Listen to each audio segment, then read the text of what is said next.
be looking at the interventions. Like I said, this is for a community person. This is for someone who has a good heart, who is willing to help. So what happens if you find someone convulsing? The first thing is to call for help.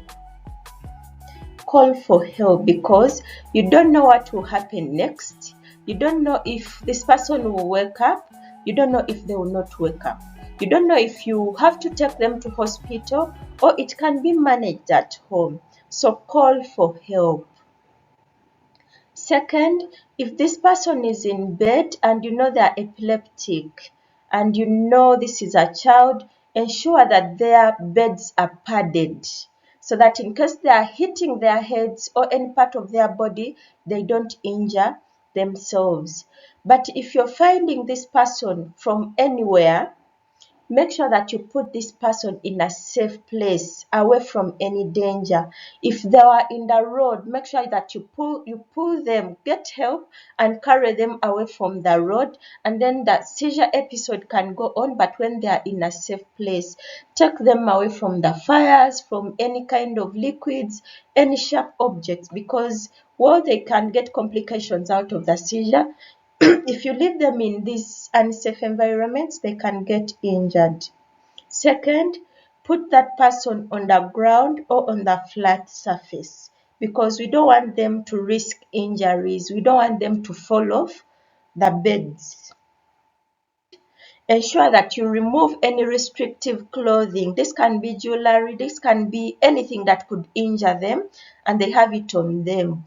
You can undress them and keep them as free as possible. Ensure that they have their privacy. Don't just undress them in public. So remove any restrictive clothing, then put them on the side.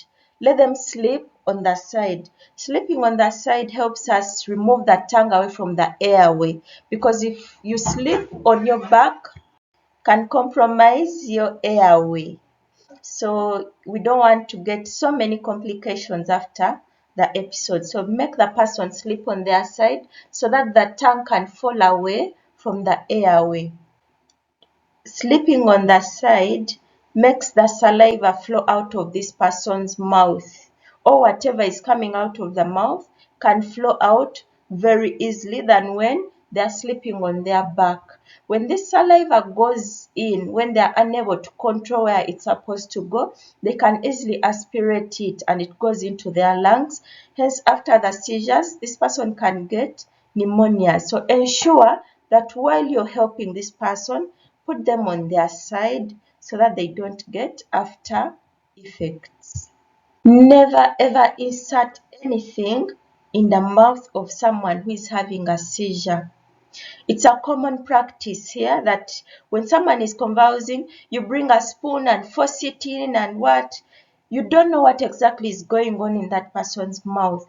Instead, you're going to cause more injuries to this person. You make this person break their teeth. So don't put anything in the person's mouth when they're having a convulsion.